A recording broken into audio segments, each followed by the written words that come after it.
Hey, today we're going to talk about 5.14, Integrated Pest Management.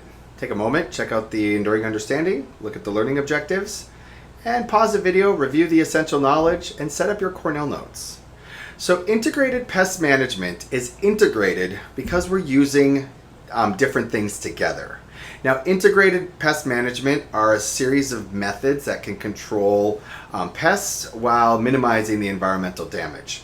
And the two most important thing is pesticide use is still okay. However, we want it to be very minimal.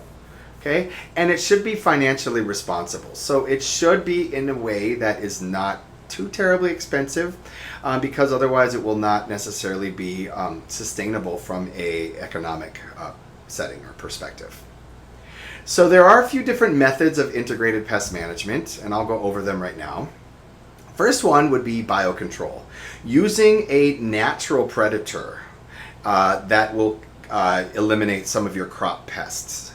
And this example, ladybugs love to eat aphids, and aphids, basically what they do is they suck all of the liquid out of the cells in a plant, so they're essentially very slowly killing your plants by taking all the water out of the cells, and they reproduce very, very rapidly. And they're very small. They're you can see them with the naked eye, but they're really difficult to get rid of as well. So one thing, ladybugs are awesome biocontrols. Now, one of the drawbacks is the certain biocontrols may have other targets as well instead of just their preferred targets, so they may also eat beneficial insects. Now, ladybugs are actually really good for our gardens because ladybugs can eliminate a lot of aphids. In fact, in my yard, I have a lot of aphids in the summer, and I go to the store sometimes and buy ladybugs. You can buy ladybugs and release them in your yard. A couple days later, after releasing them, no more aphids. It's great. And biological is going to be better than using pesticides. Now, agroforestry is when you plant trees in the area where you're going to be growing crops. You can have birds that live in the trees, so that will be another form of pest elimination, because birds may be biological control mechanisms that can, maybe they'll be consuming some of these insect pests or some of these other, other small vertebrates that birds might be eating as well.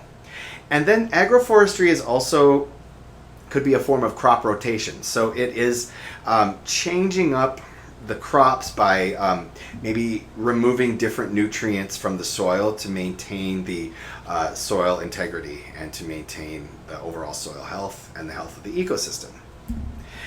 Crop rotation, when you switch crops around from year to year, you're basically confusing the pests.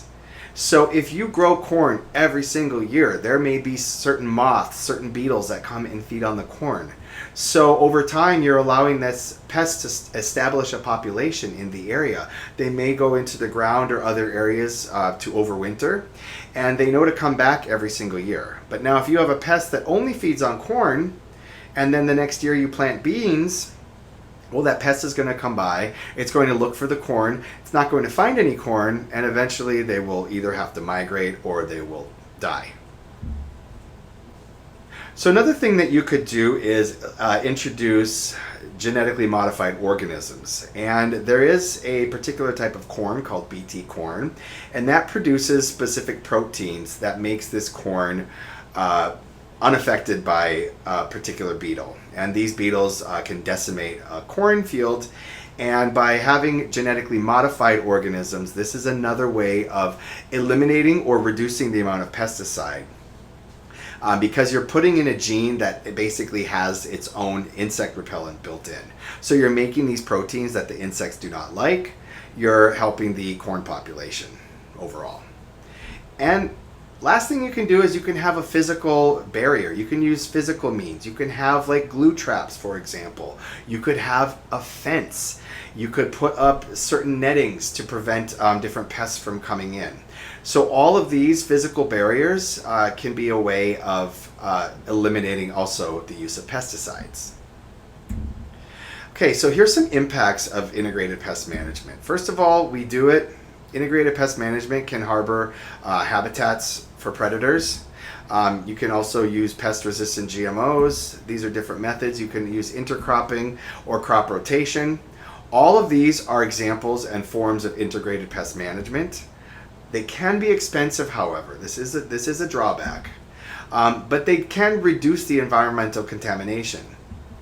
There are health benefits for humans, and it can help preserve habitats for pollinators.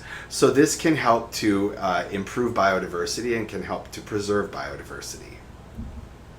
There are benefits and drawbacks. First of all, one of the benefits, it's going to reduce deaths and mutations to organisms that are impacted by the pesticides. Atrazine is a pesticide, and it is an endocrine disruptor, which can cause frogs to be intersex. You can have feminization of male frogs, which is a major problem because it's going to impact the reproduction rates. You can also eliminate the impacts of, for example, the DDT effect on eagles and the softening of the eagle eggshells.